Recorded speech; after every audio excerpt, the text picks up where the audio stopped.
Bible எப்போ பார்த்தாலும் நம்ம ரீட் பண்ணணும். இதை நான் யோசிக்கும்போது டாக்டர் பில்லி கிரகாம் அவருடைய ஒரு மியூசியம் இருந்த இடத்துக்கு சகோதரர் போயிருந்தாங்க அமெரிக்கா தேசத்தில். அங்கே போயிட்டு பில்லி கிரகாமுடைய வாழ்க்கை வரலாறு அப்படிங்கிற ஒரு புக்கை வாங்கிட்டு வந்தாங்க. அந்த புக்கை நான் படித்தேன். அப்போ அதில் அவங்க ஒய்ஃபை குறித்து சொல்லப்பட்டிருந்த ஒரு காரியம். அவங்க ஃபாரின்லலாம் பார்த்தீங்கன்னா கிச்சன்லே ஒரு டைனிங் டேபிள் இருக்கும். ஏன்னா அப்படியே வருவாங்க, கிச்சனில் சமைச்சிட்டே இருப்பாங்க, உட்காந்து எல்லாரும் பேசிகிட்டு இருப்பாங்க. இப்போ நம்ம இடத்துல தான் பேசுகிறதுக்கே டைம் கிடையாது குடும்பமாக, ஆனால் அவங்க பேசிகிட்டு இருப்பாங்க. அப்புறம் அவங்க வெளியே போயிட்டாங்கன்னா இவங்க கிச்சனில் சமையல் பண்ணிகிட்டு இருப்பாங்க.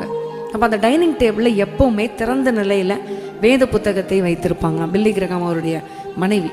அப்போ அந்த எப்பெல்லாம் அந்த சமையல் பண்ணிகிட்டே இருக்கும்போது நமக்கு டைம் கிடைக்கும்ல, ஒரு 5 நிமிஷம் குக் பண்ணிகிட்டு இருக்கும்போது குக்கரில் போட்டுட்டு விசில் வர்ற வரைக்கும், அல்லது அரிசியை போட்டுட்டு அந்த அரிசி தண்ணி கொதிக்கிற வரைக்கும், இப்படி அவங்க என்ன ஃபுட்டு செஞ்சாங்கன்னு தெரியாது. அப்படி குக் பண்ணிகிட்டு இருக்கும்போது அந்த நேரத்தில் அந்த டைம் கிடைக்கிற அந்த ஒரு 5 நிமிஷம் டைம் கிடைச்சாலும் உடனே பைபிளை பரட்டி ஒரு வசனத்தை வாசிப்பாங்களாம். அந்த வசனத்தை உடனே பிடித்து அறிக்கை செய்வாங்களாம்.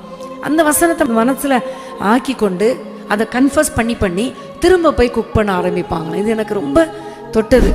ஆனால் நானும் செய்யணும்னு நினைக்கிறேன், ஆனால் நம்ம முடிய மாட்டேங்க. ஆனால் இன்றைக்கி ஒரு தீர்மானம் எடுப்போம், அடிக்கடி வேத வசனங்களை நாம் வாசிக்க வேண்டும்.